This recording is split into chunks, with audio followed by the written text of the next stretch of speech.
Hello, everyone. Hello, hello, hello. Welcome to Q&A with Dr. Mercy. Happy Friday. Happy holidays. Um, I hope you guys are doing well and you guys must be really, really happy. Today's Friday. Thank God it's Friday. And you must be anticipating relaxing this weekend. Well, where are you guys all viewing this broadcast from? What city, what state, what country? If you can type it in the comment box, that would be awesome. Welcome, welcome, welcome. Thank you for viewing us, and really appreciate you viewing the show. Well, as you can tell, it's holiday season. I decided to be a little festive, and I decided to be festive for one of two reasons. One, I love Christmas. Christmas is the celebration of the birth of our Lord Jesus Christ, who came to save us. And so, what better reason to be thankful that, we had a Savior who came to the world to save us from our sins. So, I'm happy about that. I'm also wearing this because of our topic today, which is what is holiday heart syndrome? And we'll soon dive into that in a moment. Before we do dive into that, I just wanted to say that this will be our last session for this year, 2021. Yay! And the next time we do another episode will be next year in January. So I'll say this again towards the end of the episode. If I don't, have a wonderful holiday. I hope you enjoy the holiday season with your family and your loved ones. And I can't wait to see you again in January.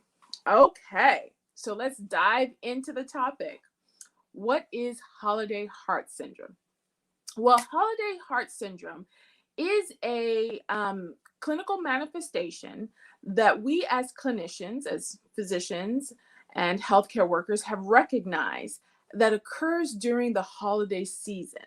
Okay, so for some reason, as people are enjoying themselves, they tend to drink a little bit too much, okay? And that excessive drinking of alcohol is what excites the heart to jump into abnormal rhythms. And these abnormal rhythms can affect your heart in many ways. The most common abnormal rhythm that the heart jumps into with excessive alcohol use is a heart condition called atrial fibrillation. Now, how many of you guys have heard about atrial fibrillation? Atrial fibrillation is a heart rhythm that's very common in the United States. A lot of you may know of family members or friends or colleagues or just acquaintances that have talked about having atrial fibrillation. And let me explain to you what atrial fibrillation is.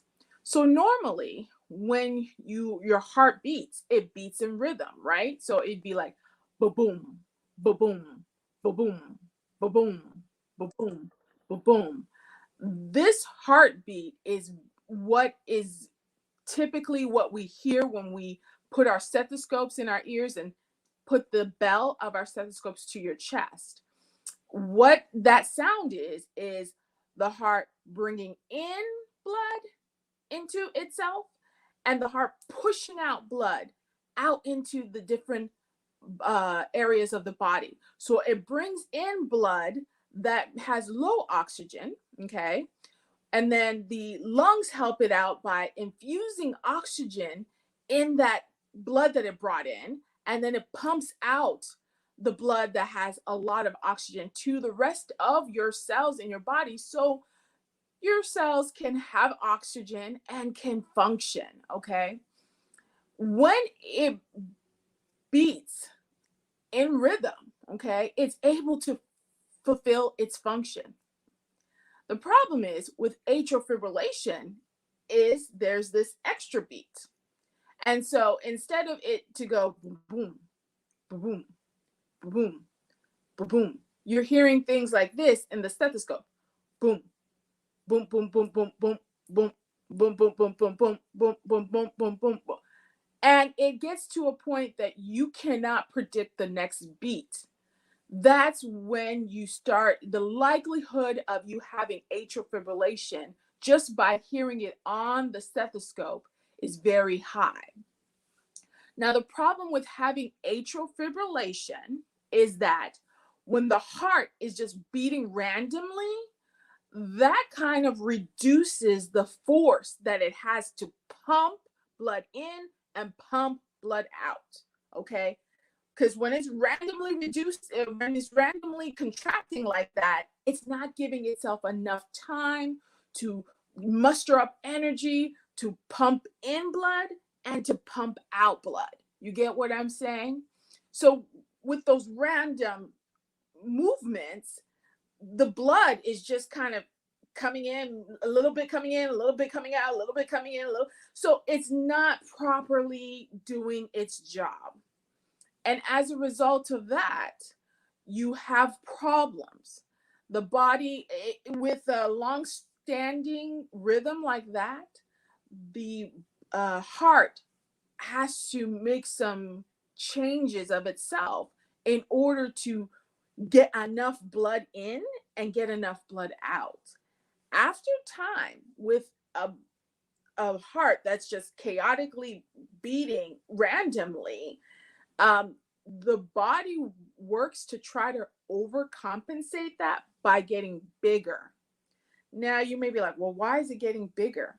Well, when it's randomly just contracting, it's not able to squeeze out all the blood out of it. And so as it's randomly contracting, some of that blood that goes in stays in. And that just causes the heart to get bigger and bigger and bigger. And that's when you have another condition that we will likely talk about later, and that's called heart failure.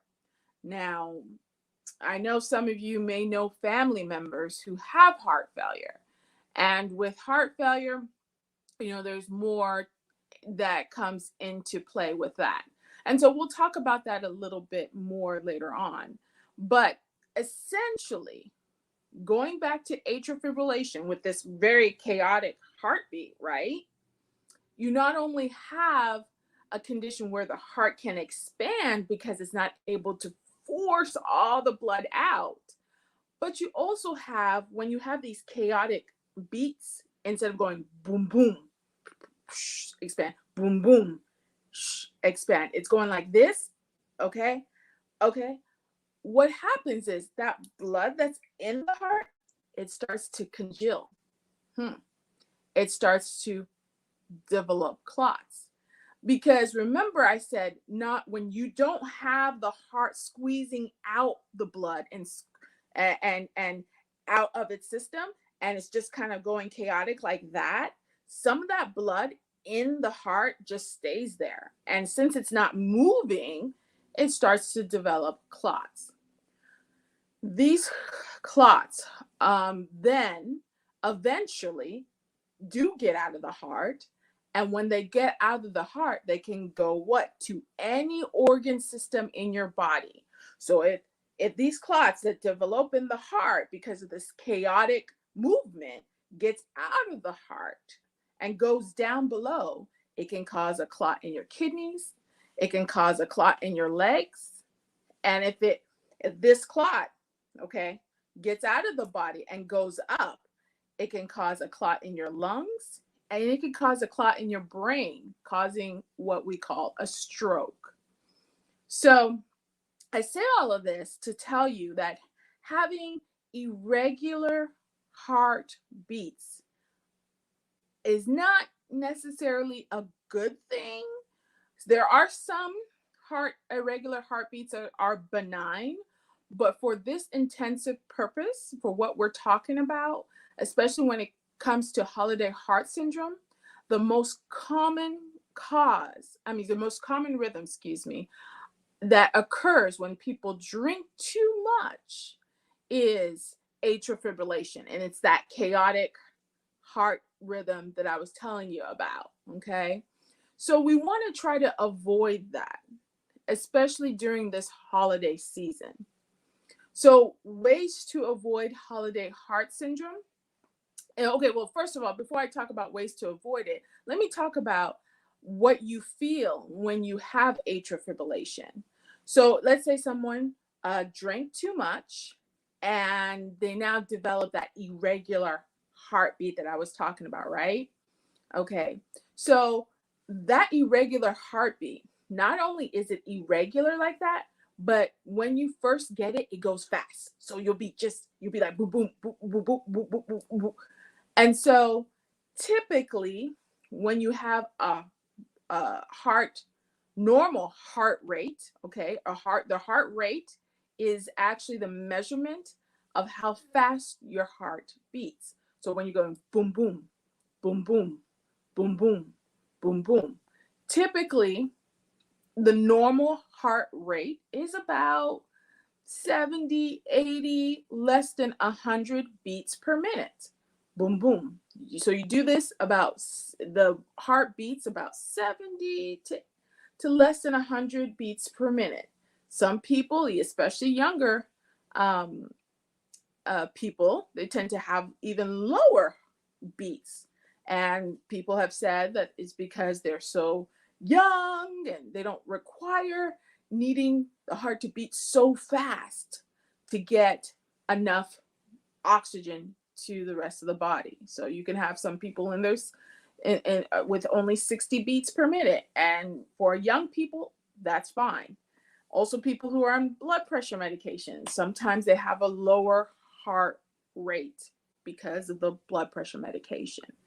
But when you have atrial fibrillation and when you're first diagnosed with atrial fibrillation, because of the chaoticness of the heart and it's not organized when it's making all those beats, you can see people who have heart rates as high as 120 or 150 beats per minute. So it's just like kind of like just beating fast, fast, fast, fast, fast, fast, fast, fast, fast, fast, fast, fast, fast.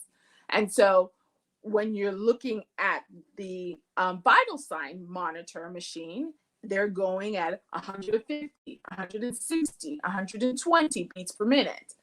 And they feel it. A lot of times they feel it. What they feel is they feel short of breath. I'm feeling short of breath. And they start feeling some of their heart beating like really, really fast. They can either feel it here, or sometimes people say they can hear their heart beating really fast. So, and then sometimes they feel lightheaded. And it makes sense because if your heart is beating very chaotically and fast, the oxygen doesn't have enough, the blood doesn't have enough time to get enough oxygen in it, and it's not really properly flowing in the areas that it needs to flow and giving it those areas enough time to get oxygen from it. So you wouldn't be surprised if they feel short of breath. You're not surprised when they feel lightheaded because they're not getting enough oxygen to their brain, and they're feeling some chest pain because of the fastness of the heart, and they're feeling their heart racing, or they're hearing their heart racing. So that's when people come into the hospital, and that's when we see them. And to be honest, I see a lot of people with rhythm issues shortly after the holiday season. So it is because you're drinking way too much. And so I wanted to make sure that we talked about, okay, what is a reasonable amount to drink? And so I have with me a diagram that I wanted to show. Let me see if I can be able to show that. Yes, which pretty much talks about the standard drink. What is the standard drink? So a standard drink is about, if you're talking from drinking a beer, which contains about 5% alcohol, that's about 12 fluid ounces. Okay, so that's a standard drink for beer. If you are drinking a malt liquor, okay, And this is shown is a 12-ounce glass. And in that, it contains about 7% alcohol. A standard drink of a malt liquor is about 8 to 9 fluid ounces. Okay. If you're drinking table wine or wine, that contains a lot more than beer at 12% alcohol.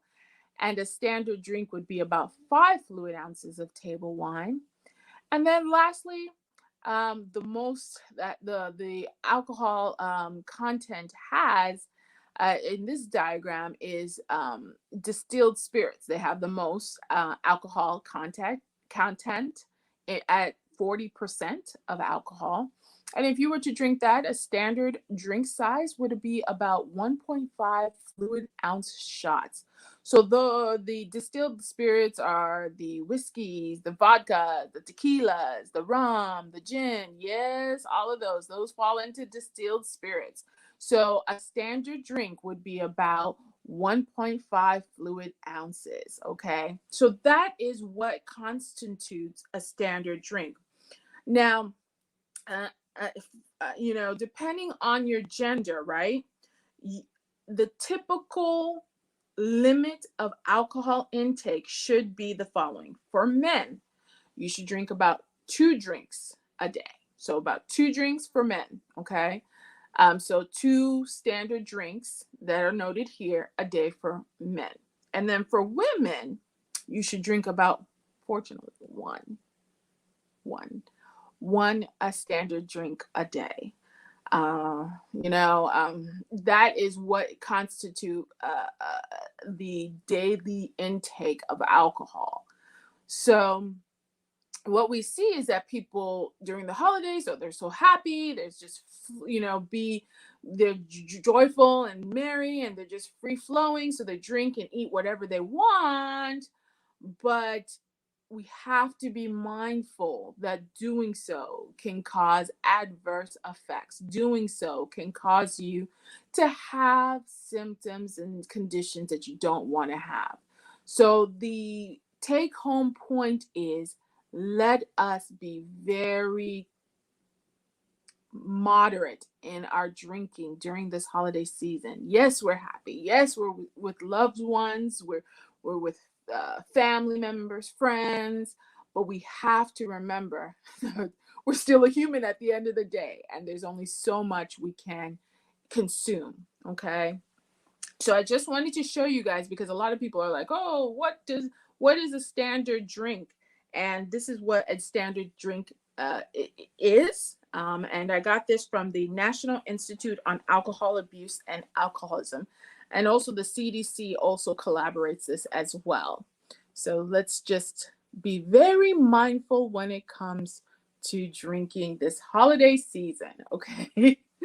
All right. So I wanted to go more further, because not only can this holiday season bring about this holiday heart syndrome, but a lot of times when I'm in the hospital, especially after the holidays, we see this influx of people who come in because of underlying other heart disease issues, because of uncontrolled blood sugars. And so I wanted to kind of go further and talk more about, what it is that happens during this holiday season that cause people to have this flare up of underlying medical conditions. So what happens is that, during this holiday season, especially during Christmas, we're stressed, right? If we have the family get together at our house for Christmas, we're busy running around in stores trying to get, the food, trying to get the decorations, trying to be prepared because of the event. And that increases our stress load. Or could it be we're going and we're shopping for gifts for our loved ones? And, that brings us stress, not only stress to trying to find the perfect gift for them, but also stress because we're maybe not financially stable at that moment. That brings in more stress, right? And what does that do to our bodies? Well, what it does to our bodies is it causes an increase of this hormone called cortisol. Cortisol is what we know as the stress hormone. I know you guys have probably heard of it before. Cortisol is what the body uses, okay, whenever it is stressed, okay. Cortisol, along with another hormone called epinephrine, is also released during a very stressed moment. Now, an analogy that you may have heard back in school, or you may not have, is this theory called fight or flight. They always used it whenever they were referencing someone who was running from a bear. If you're running from a bear, your body senses danger. So what it does is it needs to release a hormone to get your organs that need you to run to start being activated in full speed so you can do that running. And two of those hormones is cortisol and epinephrine, okay?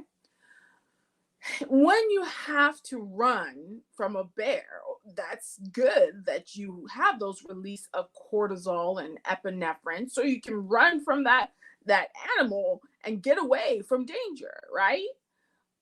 But unfortunately, we release those hormones when we maybe shouldn't, because we feel emotional stress.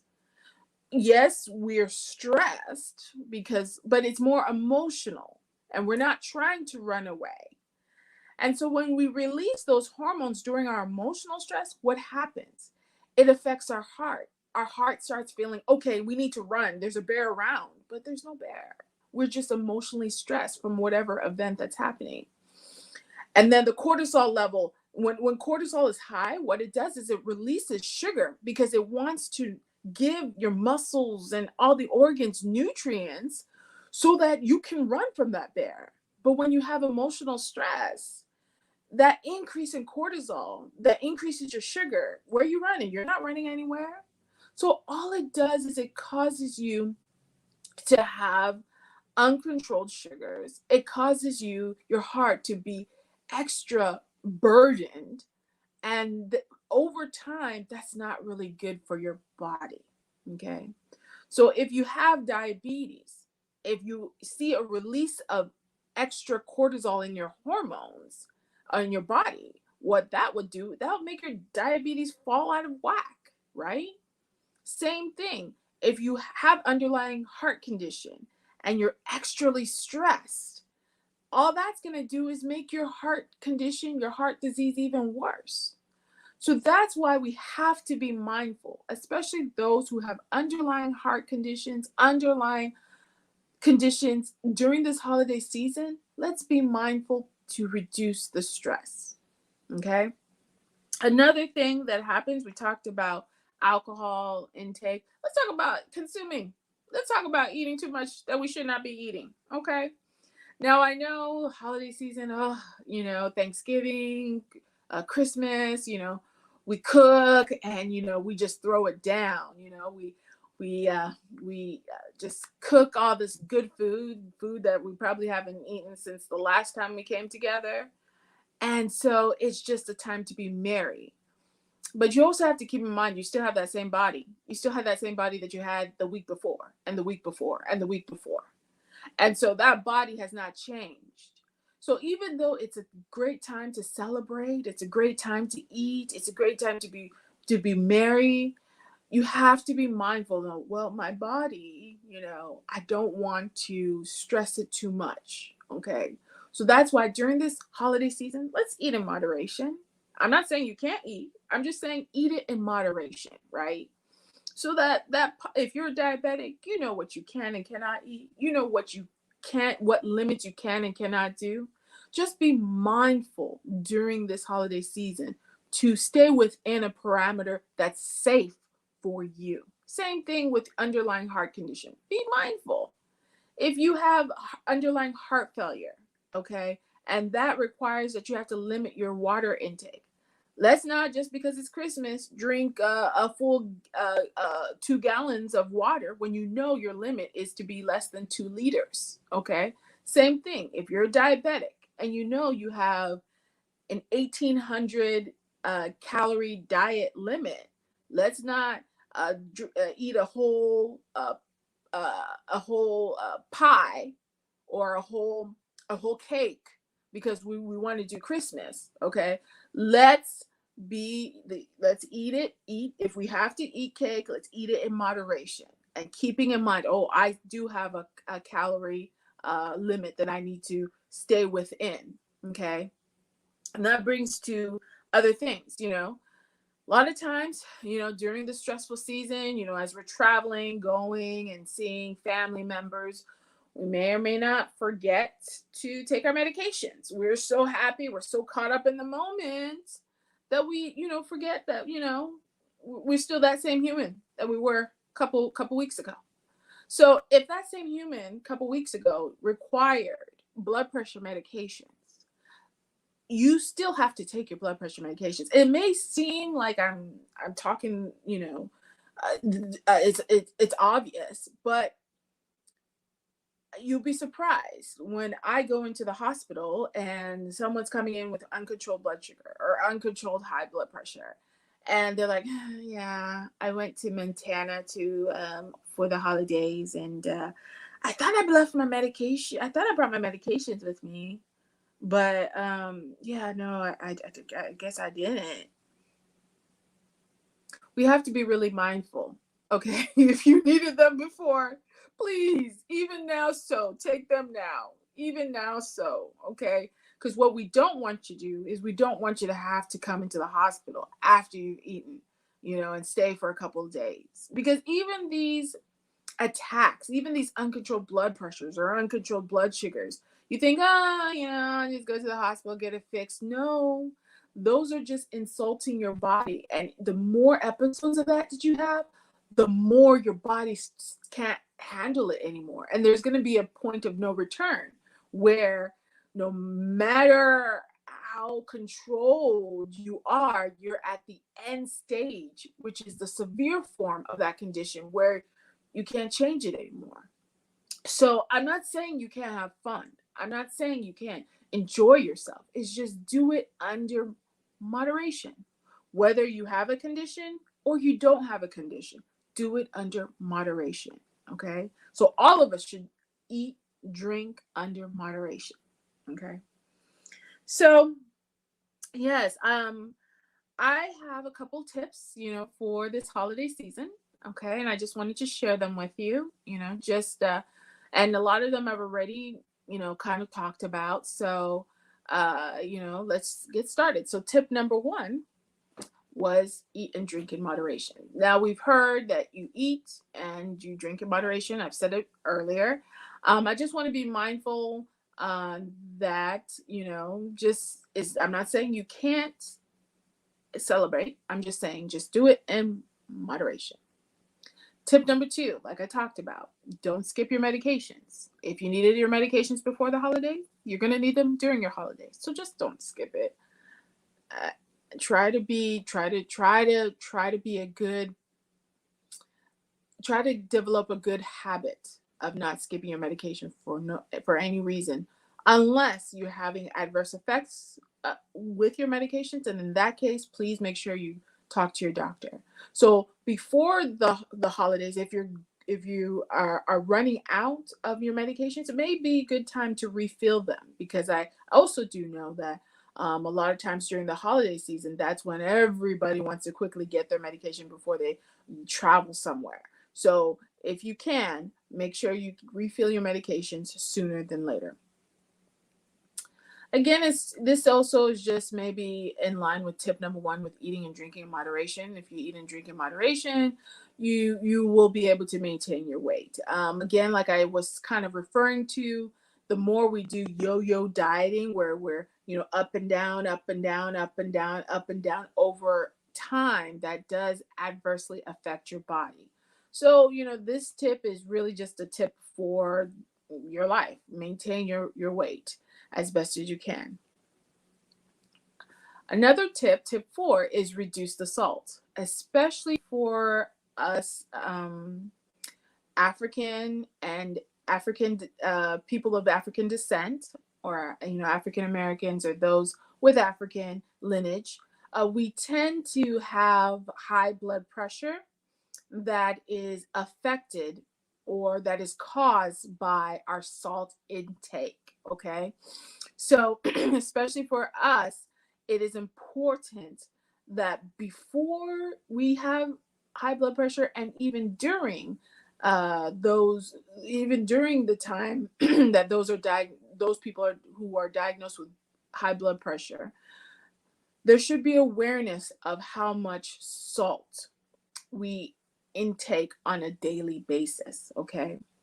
I know for those who do have underlying heart conditions, as well as those who have high blood pressure, the goal is to not consume more than 2 grams of salt a day.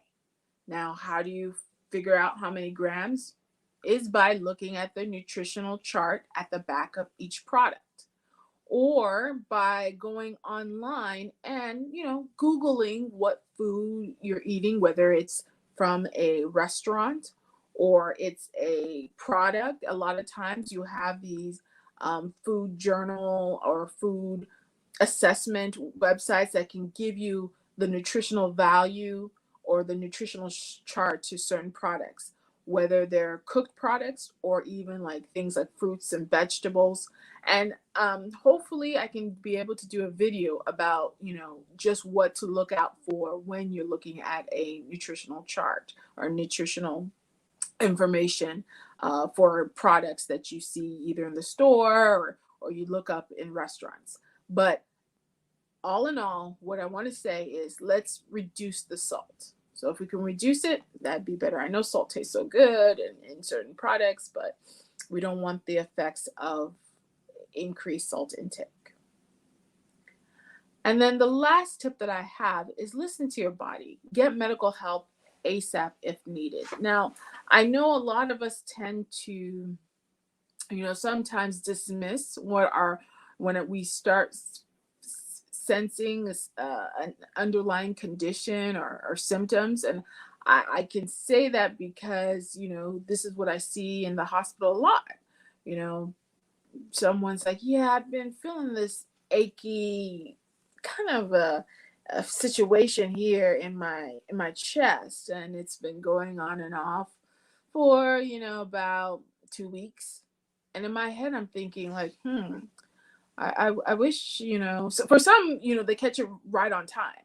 But so for some, I have caught myself thinking, man, if you could have only just come into the hospital a week earlier, that could have saved you a lot of damage from your heart. So I say all that to say, your body. And I tell my patients all the time, you know your body more than us medical providers do. If you feel something out of the ordinary, pay attention to it. And if it's concerning, get the help. Okay. A lot of times, especially after the holidays, we have people who come in for, they have heart attacks, not to say that the food that they were eating or the drink that they're eating caused a heart attack during the holidays, but maybe it's just it was a ticking time bomb. And so with eating and drinking, that kind of tipped them over the edge, and they now developed a heart attack. And symptoms that they would describe when they have a heart attack, just letting you know, is they'd have achiness in their chest. Okay. They may have some shortness of breath. They'll have some nausea or vomiting, and they may have some feeling like they're sweating uncontrollably. Okay. Those are the most common symptoms of a heart attack. But especially with women, we tend to have atypical signs of heart attacks. So it may be that aching shoulder pain with some numbness, especially in your left arm. It may just be shortness of breath, or it may just be upper, stomach pain. It's just a good idea if you start feeling symptoms that are just not going away. It's just a good idea to seek medical attention. And the awesome part about it is nowadays you can get help online called telemedicine or telehealth. So if you can't go to the hospital right away, go online, seek professional medical professionals, and they can guide you and see whether or not you definitely do need to go in to the hospital, or maybe it could wait and you could be able to see your main doctor, your primary care doctor, at your next clinic visit. So you have access to getting medical professional help, be it online through telemedicine, be it the nearest urgent care. And it seems like nowadays everyone's around an urgent care area or nearby hospital. So take advantage of that wherever you are, whether you're at home or whether you're visiting family and friends. Okay. So I think that's it for me. Again, thank you guys so much for watching a Q&A with Dr. Mercy. I believe Q&A with Dr. Mercy and also Medicine for the People will have our Christmas hiatus, and we'll be back again next January. So we will be seeing you next year, okay? And so on behalf of Q&A with Dr. Mercy and Medicine for the People, we would want to wish you a happy holidays and have an awesome, awesome new year. And we will see you then, okay? So before I end this, I do want to end this with a video from Black Women Empowered. There are some awesome and exciting things that are happening with the Black Women Empowered. And so I want to end this with a video so you guys can learn more. So we will be right back, and bye.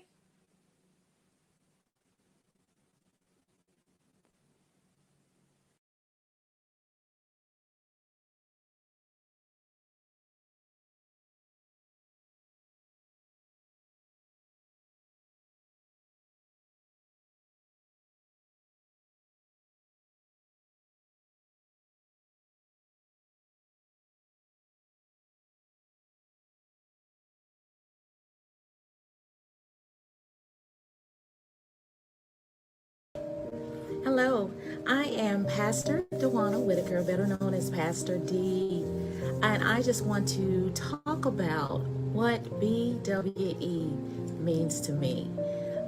BWE is such a special thing, and I am so glad to have been a part of it now for, I know, 2.5 years.